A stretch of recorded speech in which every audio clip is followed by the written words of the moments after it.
Bonjour à toutes et à tous, j'espère que vous allez bien aujourd'hui. Moi je vais très bien, je suis en pleine forme. Il fait froid, il fait beau, enfin voilà, tout va bien.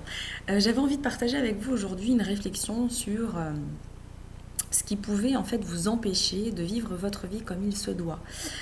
Parce qu'effectivement, bon nombre d'entre vous, je pense, sont dans cette espèce de bulle où on se laisse porter par le quotidien, quoi, un petit peu métro boulot dodo, on se laisse aller dans tout ça, quand des pensées arrivent un peu négatives, où on se remet en question, où on se pose plein de questions, on les éteint souvent, on les éteint parce qu'on n'a pas envie de se plonger, parce qu'on sait très bien que si on rentre dans cette bulle justement et regarder vraiment à l'intérieur tout ce qu'on se pose comme question à l'intérieur de nous, ça fait peur. Bah ouais, ça fait peur, normal, parce que ça voudrait dire qu'on remettrait peut-être tout en question de notre vie, de nos choix, de nos décisions, etc.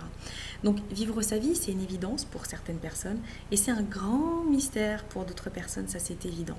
Donc tout dépend si vous voulez vivre heureux ou non. Bien entendu que si vous souhaitez vivre heureux et vraiment en parfait alignement avec vous, eh bien il va justement falloir suivre ce chemin d'alignement.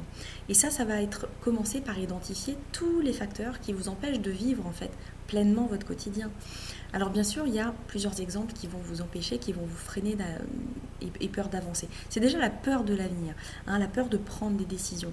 Il y a beaucoup de personnes qui aujourd'hui ne savent pas prendre des décisions seules, qui ont toujours besoin de l'accord, de l'aval du mari, des parents, du collègue, du patron, etc. pour se rassurer quelque part parce qu'elles manquent cruellement de sécurité intérieure.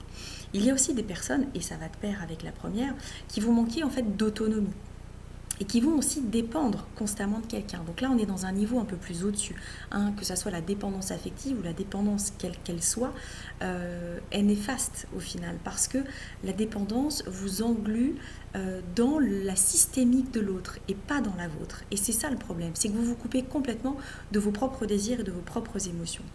Il y a aussi le fait de ne pas avoir confiance en vous et en vos capacités.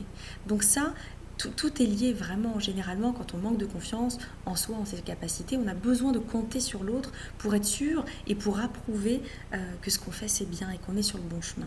Il y a aussi le fait de ressasser beaucoup le passé et de vivre constamment dans ses souvenirs. Si on a essuyé un échec ou quelque chose de négatif auparavant, eh bien certaines personnes vont se les remémorer, hein. C'est vraiment la différence entre les personnes qui ont le facteur résilience et qui vont se prendre le coup et passer au-dessus et aller de l'avant, et les personnes qui vont être vulnérables et qui vont se prendre le coup et qui vont rester avec cette marque, cette douleur, ce coup, etc.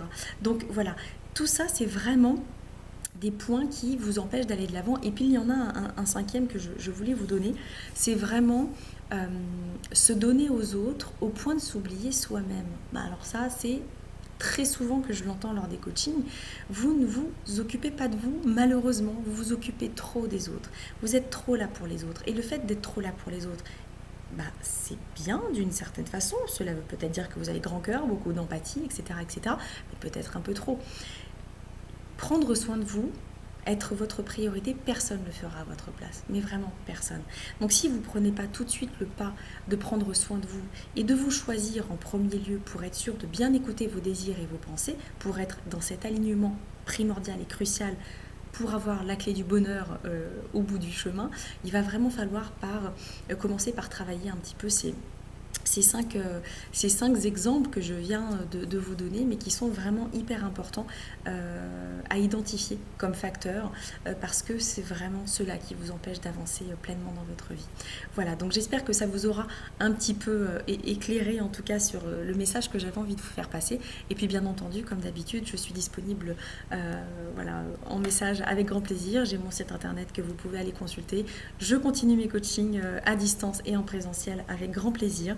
Et j'accompagne bien sûr principalement les femmes dans leur évolution et dans leur pleine identité, leur pleine puissance pour aller encore plus de l'avant. Et j'ai ma chaîne YouTube bien entendu sur laquelle vous pouvez vous inscrire. Je vous remercie, je vous souhaite une excellente journée. Ciao!